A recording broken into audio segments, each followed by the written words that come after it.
அனைவருக்கும் என்னுடைய முத்தான முதற்கண் வணக்கங்களை தெரிவித்துக் கொள்கிறேன். இங்கு நான் நடிக்க வந்துள்ள தலைப்பு சிலம்பின் ஒளி. இவ்விடம் கண்ணகி, இவ்விடம் அமைச்சர் ஒருவர்,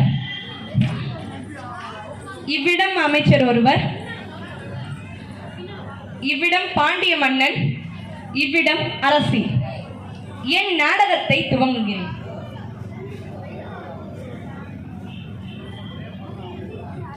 காவலரே, காவலரே, பாதி உயிரும் கையில் தனிச்சிலம்பும் ஆவி பிடிமான வடிவம் கொண்டு ஒருத்தி வந்திருக்கிறாள் உங்களை சந்திக்க என்று உங்கள் மன்னரிடம் சென்று சொல்லுங்கள். உடனே சொல்லுங்கள். முடியாது. சொல்ல மாட்டீர்களா? மாட்டோம். விலகுங்கள்.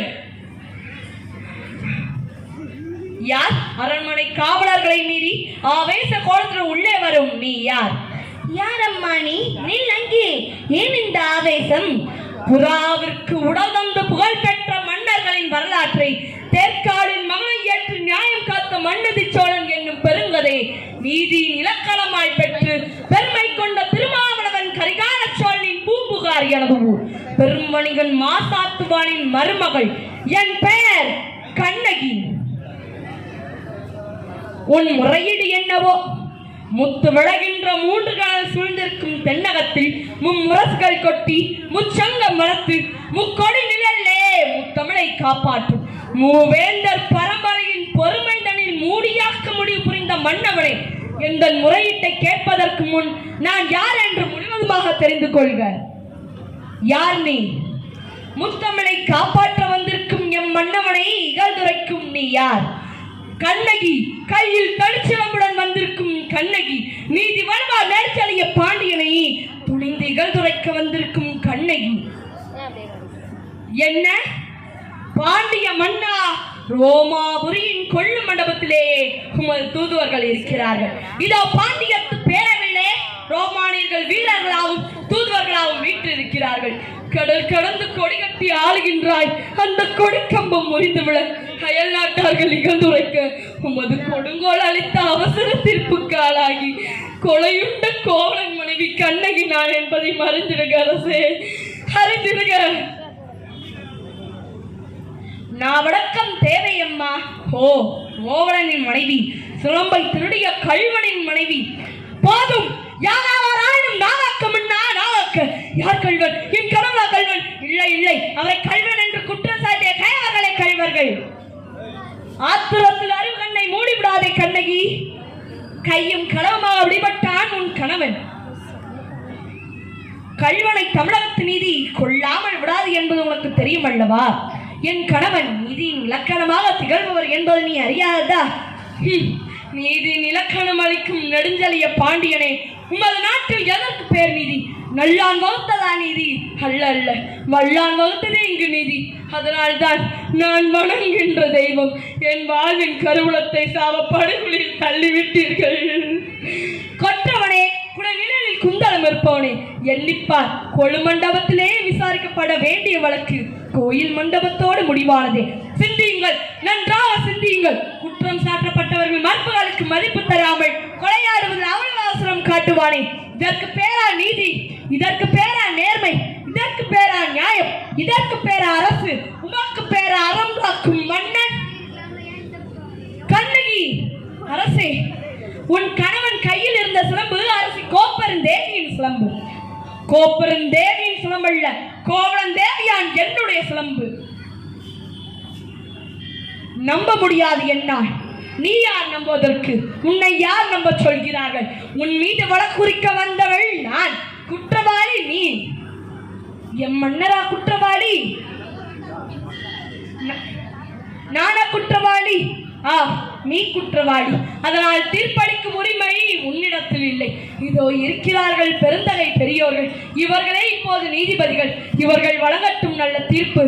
ஆன்றோரே, அறிவுநிதி ஆட்பெரும் படை கொண்டவன் பாண்டியன் என்பதற்காக நீதியின் பாதையை வளைக்காமல் 6 படைகள் தான் அவனையெல்லாம் புகழ் பெற்றான் என்ற கீர்த்தி திரையால் அவன் செய்த குற்றத்தை மறைத்து விடாமல் தாய் மேல் ஆணையாக, தமிழ் மேல் ஆணையாக, தாயகத்து மக்கள் மேல் ஆணையாக தீர்ப்பு கூறுங்கள், நல்ல தீர்ப்பு கூறுங்கள். கோப்பெருந்தேவியின் சிலம்பை கோவலன் திருடினான் என்பது குற்றச்சாட்டு. அதற்காக மரண தண்டனை. அது ஆராயாமல் அழுத்த தீர்ப்பு. அதற்கு மன்னன் பொறுப்பு. இதுவே என் வழக்கு. வழக்குக்கு என்னம்மா ஆதாரம்? ஆதாரம் இதோ இந்த சிலம்பு. இதற்கு இணையான மற்றொரு சிலம்பை தான் என் மணவாளன் விற்க வந்தார். மகாபாவிகள் அவரை கொன்று குவித்து விட்டார்கள். அப்படியானால் தேவி அணிந்திருக்கும் சிலம்பு அவைகளில் ஒன்று என்னுடையது. அதற்கு அடையாளம் வேண்டுமா? 1000 கேள்விகள் என்னை கேட்டு உன்னை குற்றமற்றவனாக ஆக்கிக் கொள்ள துடிக்கிறாயே. இப்படி ஒரு கேள்வி நேருக்கு நேர் என் அத்தானை பார்த்து கேட்டிருந்தான், நீதி வல்வான் நெடுஞ்செழியன் என்ற பெயர் உனக்கு நிலைத்திருக்குமே, என் அத்தானின் உயிரும் தங்கியிருக்குமே. தேவி அணிந்திருக்கும் சிலம்பு உன்னுடையது என்பதை நீ மெய்ப்பித்து காட்டுவாயா? உன்னால் மெய்ப்பித்து காட்ட முடியுமா?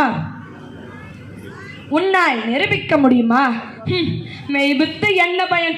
இறந்து போன என் அத்தானை எழுப்பி தருவீர்களா? வெட்டுண்ட தலைகளை ஒட்டி தருவீர்களா? முடியாது, உங்களால் முடியாது. ஆனால் ஒன்று, உயிர் போனதால் தொங்கிவிட்ட என் அத்தானின் தலை போல உங்கள் தலைகளையும் தொங்க வைக்கின்றேன். உங்கள் நீதி போனதால், நேர்மை போனதால், மானம் போனதால், பாண்டியா, உன் மனைவியின் சிலம்பிலே உள்ள பறல்கள் முத்துக்களா மாணிக்கங்களா? முத்துக்கள், அதுவும் கொற்கை முத்துக்கள். என்னுடைய சிலம்பிலே உள்ள பறல்கள் மாணிக்க பறல்கள். என்ன மாணிக்க பறல்களா? அப்படியா? பார்க்கலாம். தேவி, உன் கால் சிலம்பை கொடு. பார்,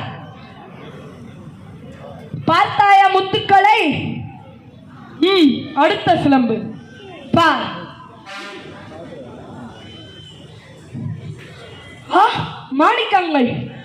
மாணிக்கங்கள் அல்ல, இரத்த துளிகள்.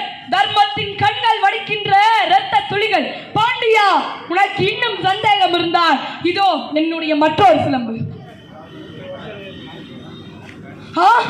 மாணிக்கங்கள். அமைச்சர்களே, அரங்கூறும் சான்றோர்களே, இதற்கு என்ன பதில்? தலை தொங்கி விட்டதா? நீதி அழிந்து விட்டதா? நியாயம் சரிந்து விட்டதா?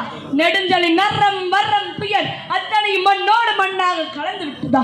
ஐயோ, ஏன் இந்த வாட்டம்? தமிழகம் சிரிக்கிறது பாண்டியா, நீ தலை குனிந்து நிற்பதை பார்த்து. தமிழ்நாட்டு மறைநூல் திருக்குறள் கேலி பேசுகிறது பாண்டியா, நீ நீதி தவறிய செய்தி கேட்டு. ஆனை சேனை 1000 எதிர்த்து வந்தாலும் அண்ணாந்து தலைகுனியாமல் வழிநடத்தும் உன் வீரம் எங்கே? கம்பீரம் எங்கே? வெற்றி திருத்தோள்கள் எங்கே? மன்னா, மாசு படரும் மாண்பு தவறையோ நீதி தவறையும் உனக்கு செங்கோல் எதற்காக? தேவையில்லை. மகா பாதம் புரிந்த உனக்கு மணிமுடி எதற்காக? அதுவும் தேவையில்லை. வேந்தர் குலத்திற்கு இழிவு கற்பிக்க வந்திருக்கும் உனக்கு வெண்குற்ற குடை எதற்காக? அதுவும் தேவையில்லை. அழு அழு, நன்றாக அழு. என்னை காலமெல்லாம் அழ வைத்த காவலனே அழு. என் காதலனை, கண்ணாளனை, கண் நிறைந்த மணவாளனை துடிக்க துடிக்க கொன்றுவிட்ட பாவி அழு அழு, நன்றாக அழு. கண்ணகி, உன் கணவன் கல்வன் அல்ல, உன் கணவன் கல்வன் அல்ல. ஆராயாமல் அவசரத்தால் கொன்றுவிடு என்ற தீர்ப்பளித்த நானே கல்வன். தாயகமே, தமிழமே, என் தாயே, என்னை மன்னித்து விடம்மா.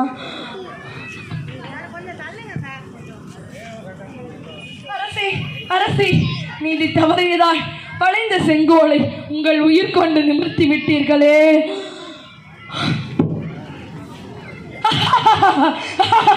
அறியட்டும், மகனை தீப்பிடித்து எரியட்டும். பத்திரியின் பெருமை, முத்தமிழின் தன்மை, வரலாற்றின் உண்மை, பெண்ணின் பெருமையை பேசும் காப்பியம் சிலப்பதிகாரம். நன்றி, வணக்கம்.